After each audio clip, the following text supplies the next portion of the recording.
어제 비가 무지하게 많이 내렸습니다. 제가 13층에 살게 되었는데 비가 많이 오니까 감사한 것이 있더라고요. 전에 1층에 살 때는 꼭대기층에서 물이 쏟아지면 이게 배수관이 옛날에 묻은 거라 작아가지고 1층으로 꼭 역류해요. 우리 집으로 막 물이 콸콸 솟아올라가지고 비만 오면 근심하고 청개구리처럼. 근데 높은 데 사니까 그럴 걱정이 없더라고. 비가 와도 걱정이 없네. 그러고 있었습니다. 이 비가 많이 내리는데 비가 억수같이 쏟아져도 잘못 놓인 그릇에는 물이 담길 수 없다고 그래요. 그릇을 엎어 놓으면 아무리 비가 많이 내려도 빗물이 고이지 않는다고 그러네요. 그렇지만 올바르게 놓여진 그릇에는 가랑비가 내려도 거기 빗물이 조금씩 고이기 시작한다고 그럽니다. 여러분, 우리 신앙생활의 마음의 그릇이 올바르게 놓여져 있기를 주님의 이름으로 축복합니다. 신앙생활을 수십 년 했는데 마음속에 그릇이 엎어져 있어가지고 은혜의 복음이 하나도 들어가지 못하고 다 쏟아져 내려가서 마음속에 은혜의 강물이 조금도 차지 못한 불행한 그리스도인이 있을까 두려운 마음이 듭니다. 오늘 예배하시는 중에 우리의 마음속에 그릇이 올바르게 놓여져서 주님의 작은 말씀들이 모이고 모여서 우리 안에 은혜의 강물이 되고, 그래서 우리 안에 있는 은혜의 그릇이 차고 넘치는 그런 그리스도인이 되시기를 주님의 이름으로 축복합니다. 지난 시간에 우리는 사도 바울이 자신의 삶을 은혜였다, 내가 그리스도인이 되어서 살아간 내 인생이 고생스럽고 힘들었을지는 모르지만 그러나 나는 그 삶이 은혜였고 부르신 부름의 상을 향해 나는 지금도 달려가고 있다. 오늘 또 다른 이야기를 하고 있습니다. 제가 그리스도인이 되고 나서 제가 사랑하는 성경 구절이 몇 개 있습니다. 그 중에 가장 대표적인 것이 시편 1편. 복이 있는 사람은 여호와의 율법을 즐거워하여 그 율법을 주야로 묵상하는 자로다. 이것은 제 목회의 근간이 되고 있는 여호수아 1장 8절 말씀과 함께, 물론 로마서 12장 1, 2절 말씀도 제 목회의 모토가 되고 있는 말씀입니다. 그 외에 고린도서 10장 13절에 사람이 감당할 시험 밖에 너에게 당한 것이 없나니 하는 이 말씀은 하나님이 우리에게 시험을 주시지만 감당할 힘도 함께 주신다는 생각과 함께 늘 제가 가까이 두고 삶의 모토로 삼고 있는 말씀입니다. 그렇지만 그 말씀과 함께 인생이 또 마음대로 사라지지 않을 때 제가 늘 묵상하고 있는 구절이, 사람이 마음으로 자기 길을 기억할지라도 그의 걸음을 인도하시는 이가 여호와시다. 잠언 20장 24절에 보면 사람의 걸음은 여호와로 말미암나니 사람이 어찌 자기의 길을 알 수 있으랴 하는 말씀이 있습니다. 우리가 인생을 살다 보면 인생이 내가 세운 계획대로 잘 사라지지 않습니다. 우리 교회에 가족이 되신 지 얼마 안 되신 우리 이순희 권사님께서 골다공증이 심해서 그냥 걸어가다가 넘어져갖고 이 큰 뼈가 부러졌는데 전주병원에 입원해 계시다가 너무 아파서 이렇게 검사를 했는데 담석에 돌이 들어있어가지고 전주병원에 치유가 안 돼서 예수병원으로 응급으로 실려가서 담낭에 돌이 있어가지고 그게 굉장히 아픈가 보더라고요. 그래서 이제 이 다리를 다치니까 이렇게 엎드려서 해야 돌을 깨기가 쉽다고 그러는데 이 다리를 다치니까 엎드릴 수가 없는 거예요. 그래서 굉장히 어려운 수술을 예고하고 다음날 하기로 했는데 다음날 검사를 했더니 돌이 작아졌어. 그래가지고 약물로 치료를 하기로 하고 어제 전주병원으로 다시 오셨다고 그래요. 이걸 불행 중 다행이라고 되나요? 인생이 어떻게 이럴 수가 있을까? 불행한 일을 꼭 겹쳐서 오죠. 참, 여러분, 우리가 인생을 살지만 마음대로 잘 살아지나요? 잘 살아지지 않나요? 내가 세운 계획대로 인생이 잘 풀려가고 있다. 혹시 그런 분 계십니까? 어제는 어떤 그 목사님이 이제 차를 마시는데 그 아내가 그 교사예요. 초등학교 교사인데 생일 선물을 하는데 복권을 사준다네. 그 복권을 생일 선물로 주면서 복권을 한 장씩 샀대요. 그러면서 저한테 목사님, 제가 이 복권 맞으면, 로또 맞으면 목사님 빚 5천만 원 갚아줄게. 그러더라고요. 그래서 내가 옆에 공중 세웠잖아요. 다 들으셨죠? 맞을지 안 맞을지는 모르겠지만 아무튼 뻥이라도 빈말이라도 그 얼마나 고마워요. 그래서 제가 다 공중 세워놓고 왔는데 어제가 발표 날이라고 그런 것 같은데 소식이 없네요.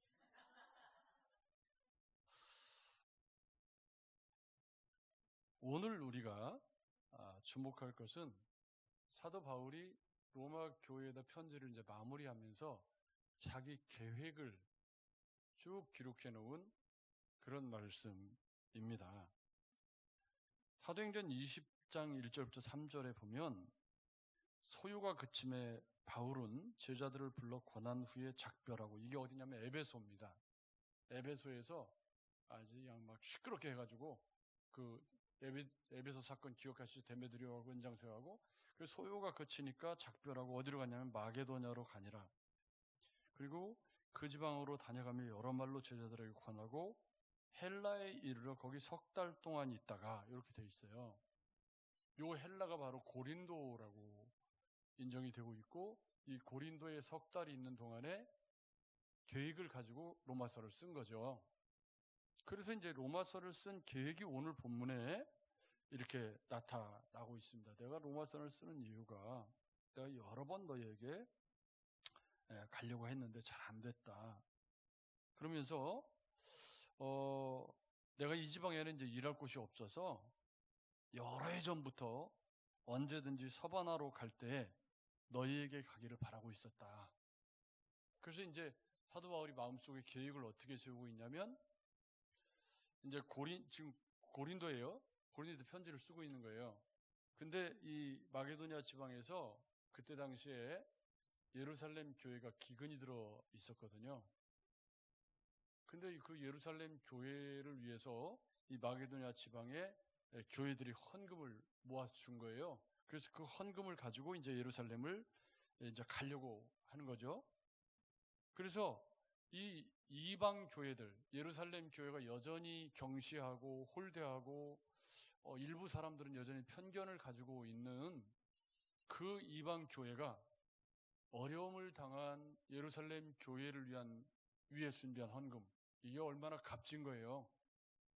그러니까 사도 바울이 그 헌금을 가지고 예루살렘에 가는 일을 정말 중요하게 여기면서 그 헌금을 통해서 이방 교회를 향한 예루살렘 교회의 생각이 좀 달라지고 좀 형제로 인정받기를 원하는 간절한 소망을 가지고 이제 예루살렘에 갔다가 이렇게 이제 계획을 짜고 있었던 거예요. 바로 고린도 전서가 바로 그보다 전에 쓰여졌다고 그랬죠. 2년 전, 1년 전 이렇게. 근데 그 고린도 전서를 쓸 때 바로 이 선교 헌금에 관한 이야기를 사도 바울이 쓴 게 있는데, 성도를 위하는 연보에 관하여는 내가 갈라디아 교회들에게 명한 것 같이 너희도 그렇게 하라. 매주 첫날에 너희 각 사람이 주일에 수입에 따라 모아두어서 내가 갈 때 연보를 하지 않게 하라. 내가 이를 때에 너희가 인정한 사람에게 편지를 주어 너희의 은혜를 예루살렘으로 가지고 가게 하리니, 만일 나도 가는 것이 합당하면 그들이 나와 함께 가리라. 그러면서 고린도 교회에게 뭐라고 지침을 줬냐면, 야, 어려운 교회를 위해서 헌금할 때 미리 좀 준비해가지고 하고, 내가 갔을 때 그때서 헌금 막 걷어가지고 이렇게 부산스럽게 전해주고 무성의하게 그렇게 하지 않았으면 좋겠다.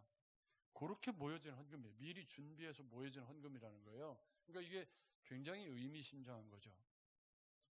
제가 이제 자주 이렇게 밖으로 나갈 기회가 없지만 어쩌다가 어디 헌신 예배를 가면 요즘에 현금을 안 가지고 다니잖아요.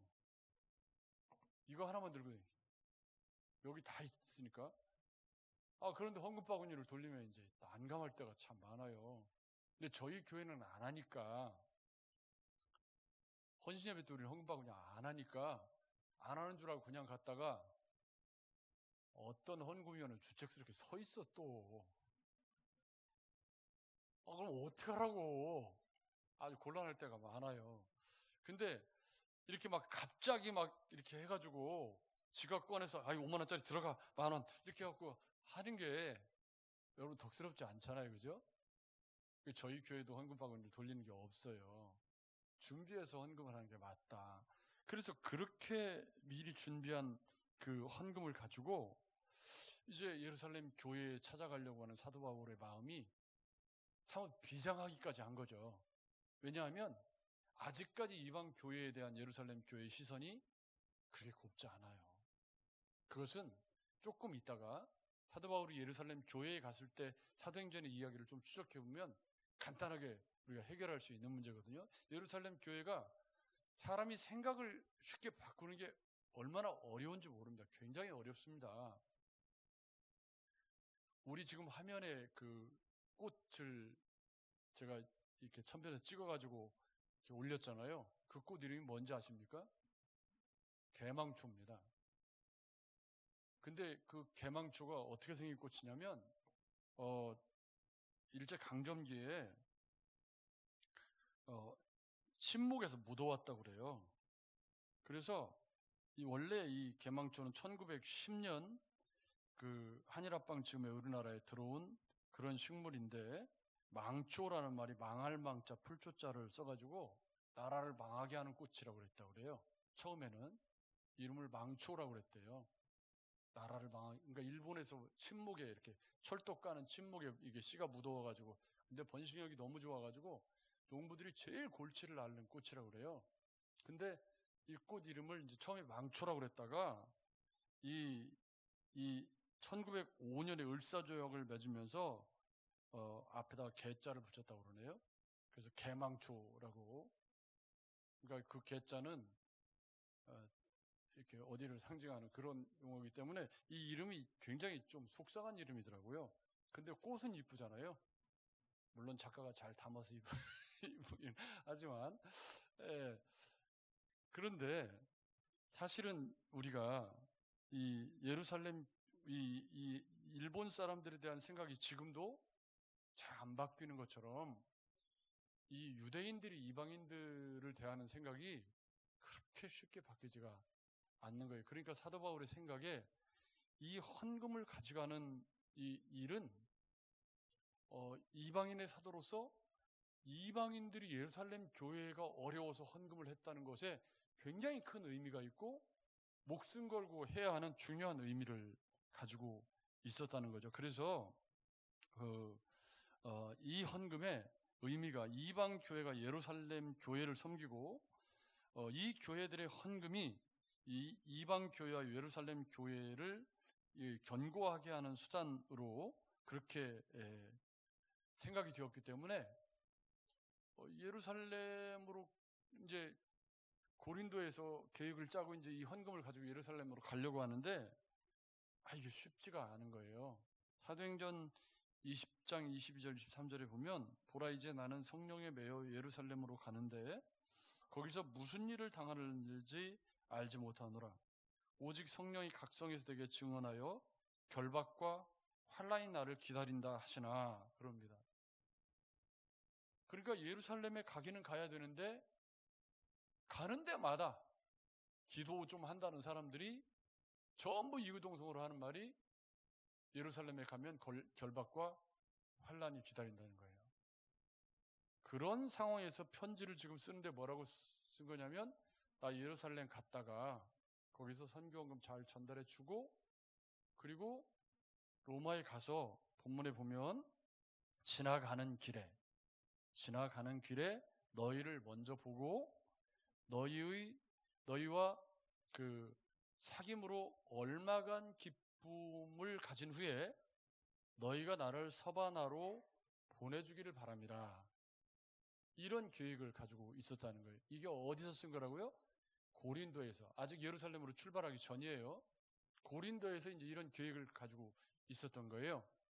그래서 이제 내가 성도를 섬기는 일로 예루살렘에 가노니 이는 마게도냐와 아가야 사람들이 예루살렘 성도 중 가난한 자들을 위하여 기쁘게 얼마를 연보한 것이다. 그러니까 이게 사역자 입장에서 보면 예루살렘 교회는 교회의 모태가 되는 교회입니다. 그리고 빌립보 교회, 데살로니가 교회, 고린도 교회, 이런 교회들은 완전 신생 교회들이잖아요. 그런데 그 신생 교회들이 예루살렘 교회를 위한 구제 헌금을 이렇게 모아가지고 가져가는 일이 이방인의 사도 바울에게는 어떤 의미가 있어요? 너무 뿌듯하고 너무 감사하고 귀한 일이죠. 근데 예루살렘에 가면 환난과 핍박이 기다린다는 거예요. 가야 돼요? 가지 말아야 돼요? 더더군다나 사도 바울의 계획은 어떤 계획이에요? 예루살렘에 가서 헌금을 갖다 주고 그리고 이제 로마에 와서 얼마간의 사귐의 시간을 갖고 로마 교회의 파송을 받아서 이제 스페인 지역으로 아마 사도 바울의 생각이 거기가 내가 마지막 가야 될 곳이다. 이런 생각을 했던 것 같아요. 그래서 내가 이 일을 마치고 이 열매를 그들에게 확증한 후에 너희에게 들렀다가 서바나로 가리라. 2번이나 반복해서 서바나로 가리라. 그래서 오늘 말씀의 제목이 서바나로 가리라인데 이 서바나로 가리라라는 이 제목은 사도 바울이 세운 인생의 계획, 선교사로서 마지막 가진 욕망 이런 거라는 거예요. 근데 오늘 우리가 생각해 볼 핵심은 과연 그 사도 바울의 계획대로 잘 이루어졌느냐, 요거를 이제 사도행전을 통해서 조금 검토를 해 보는 거죠. 그런데 서바나로 가기 전에 29절입니다. 29절에 보면 내가 너희에게 나아갈 때에 그리스도의 충만한 복을 가지고 갈 줄을 아노라. 여기서 그리스도의 충만한 복이 뭘까요? 로마서 1장 11절에 내가 너희 보기를 심히 원하는 것은 무슨 신령한 은사를 너희에게 나눠주어 너희를 견고하게 하려 함이니, 여기서 신령한 은사가 뭐죠? 복음입니다. 특별한 은사를 가져가겠다는 게 아니라 복음을 의미하고 그리스도의 충만한 복 역시 복음입니다. 그래서 처음에 로마서를 시작할 때 너희에게 갈 때 신령한 은사를 너희에게 나눠주기를 원했다. 그리고 로마서를 끝마치는 글을 쓸 때 그리스도의 충만한 복을 가져가서 너희에게 나누고 사귐의 시간을 갖기를 원한다 라고 이야기를 하고 있습니다. 그래서 복음이 충만한 복이고 복음이 신령한 복이라는 것을 사도 바울은 마음속에 담고 있고, 이 복음을 알고 올바르게 배우는 일이 그리스도 안에서 가장 중요한 일이라는 생각이 사도 바울의 생각 속에 묻어있는 것을 알 수가 있습니다. 자, 그런데 우리는 이제 이 사도 바울이 세운 계획이 어떻게 되었는지를 간략하게 정리를 해볼 텐데요. 사도행전 20장 17절에 보면 그 여정은 예루살렘에 가는 것부터 시작이 되었습니다. 이제 고린도에서 예루살렘으로 가는 여정입니다.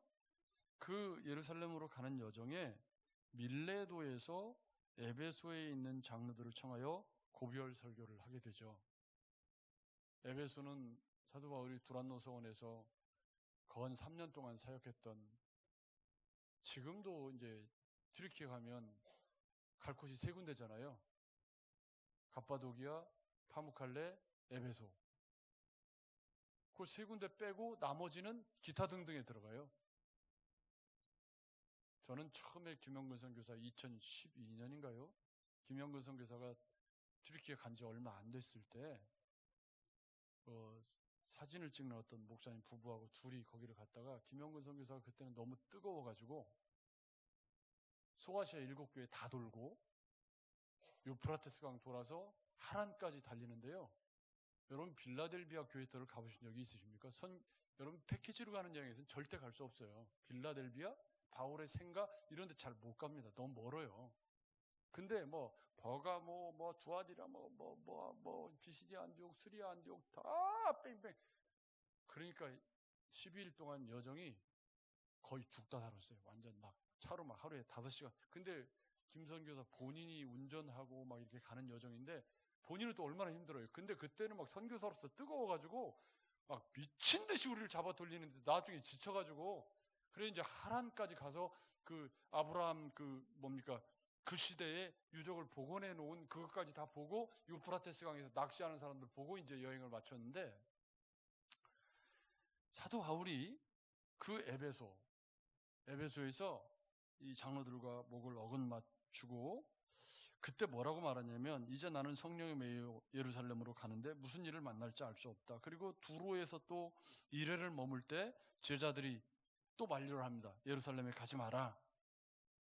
사도 바울의 계획은 지금 예루살렘에 선교 헌금을 전해주고 로마로 가는 것이고 거기서 서바나에 가는 것인데 그렇게 우여곡절 끝에 소식을 듣고 어렵게 예루살렘에 도착했습니다.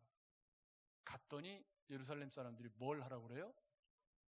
야, 네가 행하는 일이 옳은 건 다 알고 있지만 우리 유대인들 가운데 좀 거리낌을 갖는 사람들이 있으니까 좀 정결례를 좀 행했으면 좋겠다.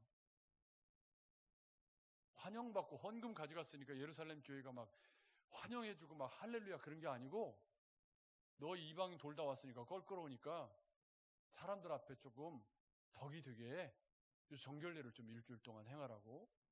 그래서 예루살렘 성전에서 정결례를 행하는 일주일째 되는 마지막 날 에베소에서 온 사람들이 들이닥쳐가지고는 뒤집어지는 사건이 생깁니다.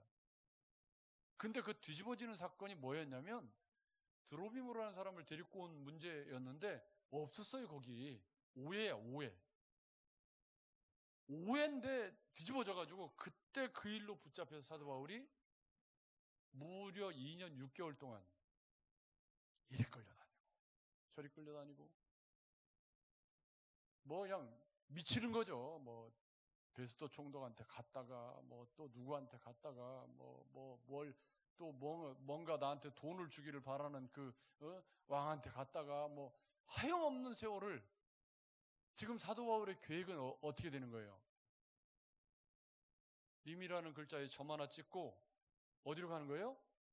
로마로 가는 거였어요. 예루살렘 점 찍고 로마로 가는 거였는데 예루살렘에 왔더니 어떻게 된 거예요 지금?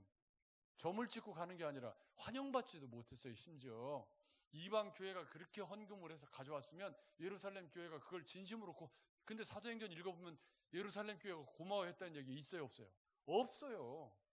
이게 사고의 장벽이라는 게 여러분 우리 그렇잖아요. 내가 미워하는 사람이 나한테 맛있는 거 가져오면 고마워요 안 고마워요?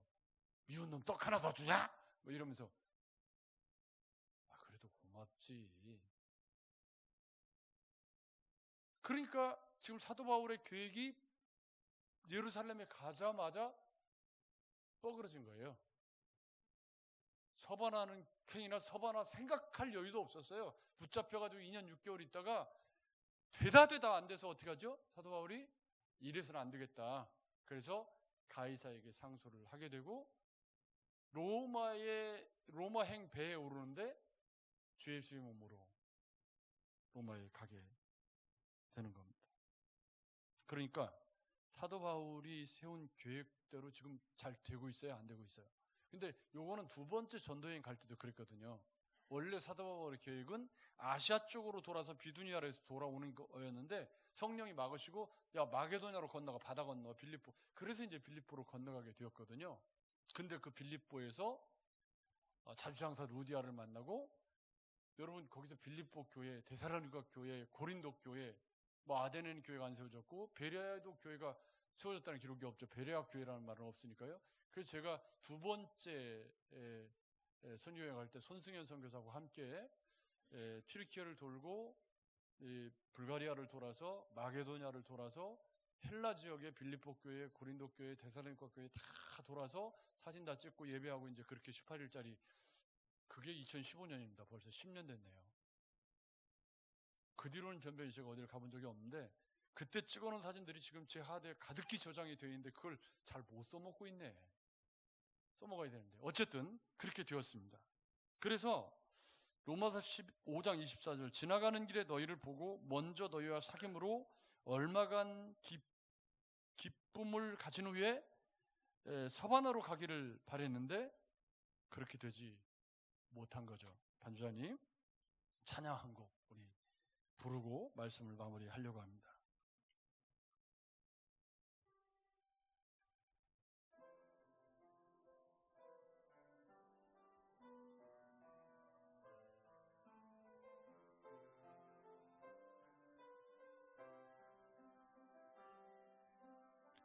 우리 안에 착한 일을 시작하신 이가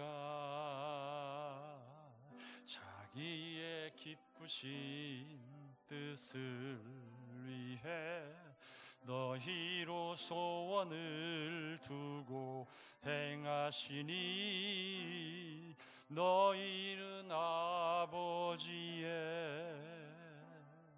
사랑 안에 거하며 너의 삶의 모든 것을 여호와께 맡기면 이루리라. 사람이 마음으로 자기의 길을 계획할지라도 그 걸음을 인도하는 자는 여호와시니. 다시 한번 처음부터 해보겠습니다. 우리 안에 착한 일을 시작하신 이가 자기의 기쁘신 뜻을 위해 너희로 소원을 두고 행하시니 너희는 아버지의 사랑 안에 거하며 너의 삶의 모든 것을 여호와께 맡기면 이루리라. 사람이 마음으로 자기의 길을 계획할지라도 그 걸음을 인도하는 자는 여호와시니라. 사람이 마음으로 자기의 길을 계획할지라도 그 걸음을 인도하는 자는 여호와시니라.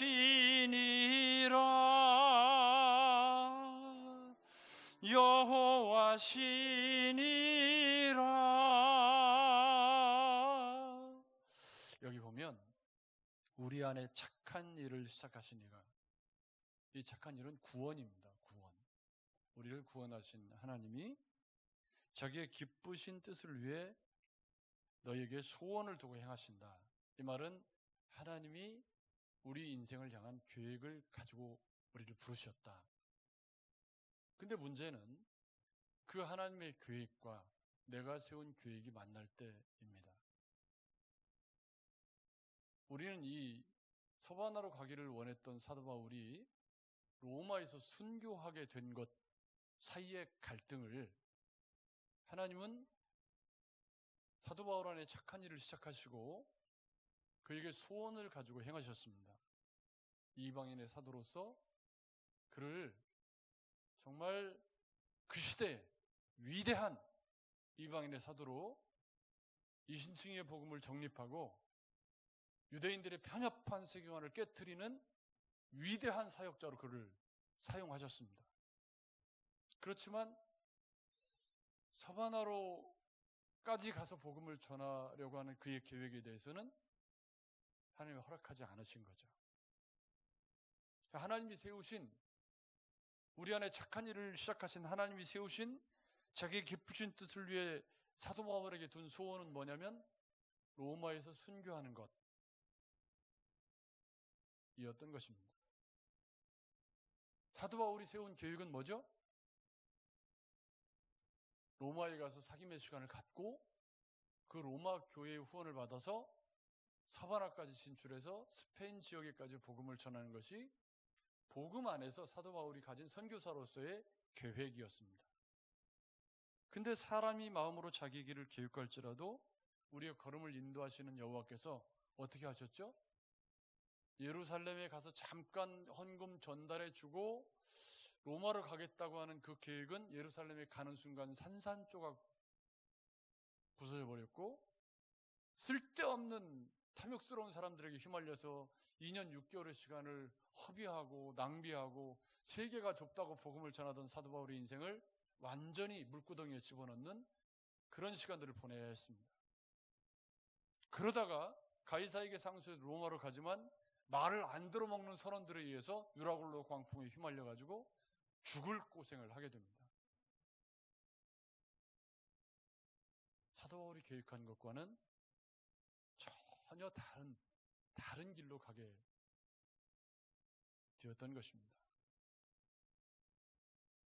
하나님이 분명히 우리 안에 착한 일을 시작하신 주님이 자기의 기쁘신 뜻을 위해서 우리에게 소원을 가지고 계시는데 그 소원이 사도 바울이 계획한 것과는 다른 것이었다는 것에 우리 신앙생활의 갈등과 문제가 있다는 말입니다.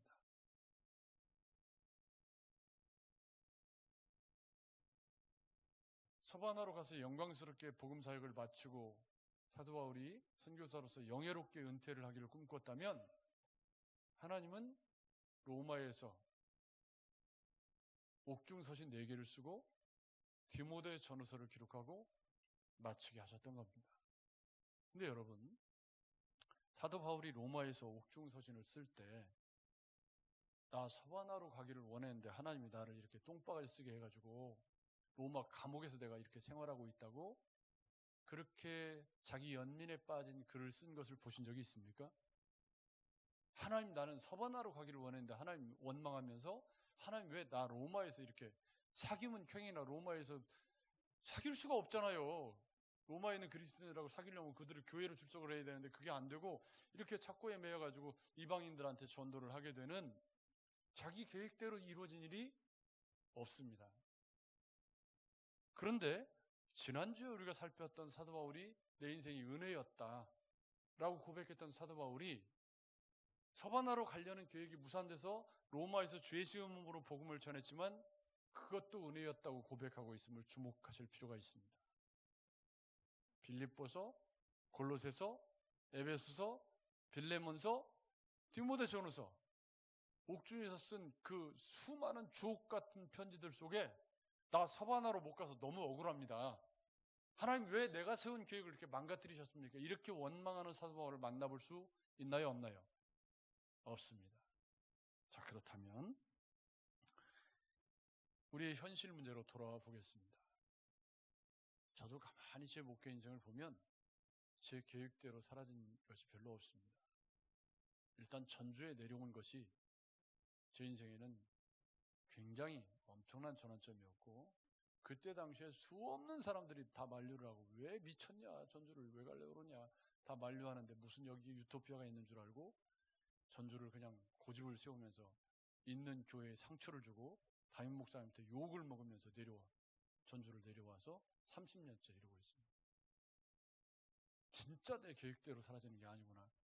그때 서울에 계신 목사님이 저를 정말 붙잡으면서 야, 내가 너 3년만 더 데리고 있다가 좋은 교회 소개해서 너 좋은 교회 심어줄게 애원하는데 네! 안 돼! 그리고 뿌리치고 와가지고는 야, 참 인생이 마음대로.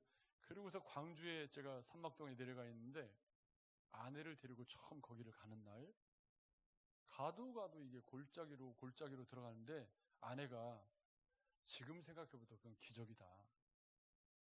그때 아내가 나 너 같은 놈하고 못 살겠다. 이런 데로 어디 가겠다고 그러면 못 간다. 그랬더라면 진짜로요. 거기 삼막동이 완전히 진짜 산골짜기 정말 이런 데 교회가 있다고?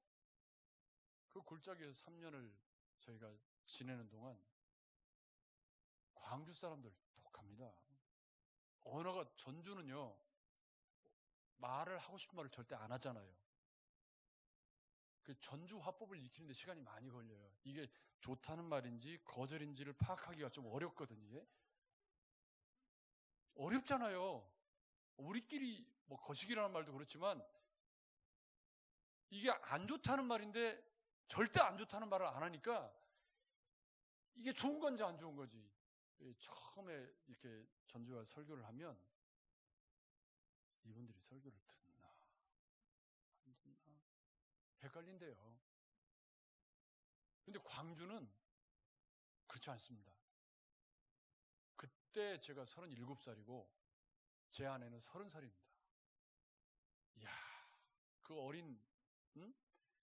얼마나 많이 울고 힘든 시간을 거기서 보내다가 다시 전주로 올라와서 25년째입니다. 지나고 보니까 하나님이 나를 위해 계획을 가지고 계셨구나 이런 생각이 들지, 막상 거기에 부닥쳤을 때는 이게 살아도 사는 게 아니래. 여러분은 어떠십니까? 누구나 다 인생을 살지만 인생이 내가 세운 계획대로 잘 안 살아집니다. 아마 제 인생이 가장 어려웠던 때는 제가 중학교 다니던 시절에 새벽종이 울렸네 새 아침이 이 노래를 부르던 시절에, 그 노래 듣고 일어나고 그 노래 듣고 잠들던 시절에는 중학교 선생님들이 공고를 가야 미래가 있다, 아주 주입을 시켰습니다. 그래서 저도 공고를 가려고 이제 공고에 시험 원서를 넣고 이제 면접을 보러 갔는데 신체 검사 하잖아요. 그때 처음 알았어요, 제가 정록생맹이라는 사실을. 그 정록생맹 판정을 받아가지고 못 간대, 공고. 그래가지고 인생이 이른 나이에 인생의 방황을 시작해서, 그래서 돌고 돌아 여기까지 왔는데요. 그래서 고등학교를 이상한 데로 가가지고 실업계 고등학교를 가서 거기서 밴드부를 들어가서 총신대까지 가고 목사까지 된 겁니다. 그러면 내가 세운 계획대로 사라진 거 아무것도 없죠. 근데 여기까지 와보니까 이게 은혜였구나. 여러분은 어떠십니까? 지금 혹시 우리 이순희 권사님을 포함해서 인생이 내 마음대로 안 돼요. 갑자기 질병이 찾아오기도 하고 갑자기 사업이 안 되기도 하고 내가 세운 계획은 이게 아닌데 내 마음대로 인생이 안 사라지는 그런 삶에 직면하게 될 때가 있습니다. 그것이 질병일 때도 있고, 그것이 사업상의 문제일 수도 있고, 그것이 사람과의 관계 속에서 당하는 상처일 수도 있고, 내가 세운 계획은 이게 아닌데 인생이 내 마음대로 안 사라져요. 근데 오늘 우리가 부른 찬양을 보니까 하나님이 우리 안에 착한 일을 시작하신 하나님이 우리로 계획을 갖고 우리를 부르셨다고 하는데 그 계획이 우리는 뭔지 알 수 없어요. 몰라. 우리는 알 수 없죠. 사도 바울도 하나님의 계획이 그런 건지 알아요, 몰라요? 모르죠. 그러니까 계획을 짰죠. 예루살렘에 가서 사귐을 갖고 로마로 가서 서바나로 가라는 계획을 짰지만 하나님이 그 계획을 완전히 다 망가뜨려가지고 그냥 죄 시험으로 그 허송세월하다가 그렇게 로마를 갔습니다. 그런데 사도 바울은 원망 대신에 그 자리에 감사를 채우고 거기서 할 수 있는 일을 찾아서, 근데 그 이야기가 오늘 다윗 이야기도 똑같아요. 성전을 짓고 싶었어요. 내 인생에 내가 할 수 있는 일, 하나님이 내게 주신 은혜, 세상 사람들이 다 우러러볼 수 있는 멋진 성전을 지어서 하나님께 봉헌해 드리는 일, 다윗의 꿈이었죠. 근데 하나님이 너는 피를 많이 흘려서 안 돼. 그럴 때 다윗은 어떻게 하던가요? 자기의 모든 역량을 다 동원해서 성전 지을 준비를, 내가 못 짓지만 내 다음 때가 지을 수 있도록 최선을 다하는. 여러분, 내가 세운 계획이 어긋나고 빗나갈 때 하나님이 무능한 게 아니라 내가 세운 계획이 어긋나고 빗나갈 때 하나님은 당신의 계획을 내 삶에 진행 중에 있는 줄을 믿으시기 바랍니다. 그런 믿음 가지고 오늘 사도 바울이 서바나를 가기를 꿈꿨지만 로마에서 순교하고 끝나버린 그런 인생을 살았음에도 불구하고 그 로마 옥중에서 주옥 같은 에베소, 빌립보, 골로새, 빌레몬, 디모데 전후서 같은 이 옥중 서신을 남겼던 사도 바울의 신앙을 우리가 본받기를 마음에 소원하시면서 혹 우리 가운데 인생이 내 마음대로 내가 계획한 대로 사라지지 않아서 아프고 힘들고 어려운 그런 성도들이 있다면 하나님이 나를 향한 계획은 아직도 진행 중에 있다. 아멘. 그 믿음 가지고 승리하시는 저와 여러분들 되시기를 주님의 이름으로 축복합니다.